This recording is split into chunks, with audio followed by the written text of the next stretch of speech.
the Bible were perfect. Walay higala mag-igsunan sa Dios sa Biblia, mga tao sa Biblia nga hingpit. Wala, tanan nakalapas na kasala mag-igsunan. Perfect nga magkasala ng mga tao sa Ginoo ang Dios.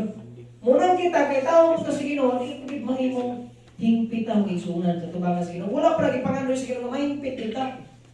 Kay proseso na siya mga igsunan nga buot pasabot kay dili ta hingpit na kinahanglan tao Dios. Na kung hingpit na ta, kinahanglan pa ta Dios. Ikaw lang na. Kay wala na yung muhinlo nato, mubag ko nato mga igsunan mo na kinahanglan tao Dios. If perfection was requirement for a friendship with God, magkaigsunan, dili yung kapasar.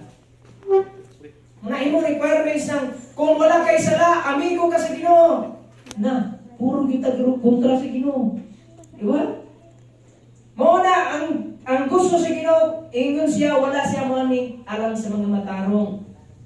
Yan siya sa mga makasasala nga muduol sa iya o pagbago magkaigsunan. Ingon sa rin atong makita nga ang kining kanabitang opportunity nga gihatag sa Ginoo isip niya mga higala, nindot kayo magkaigsunan kaya sa Bible na si Abraham nahimong higala sa Dios.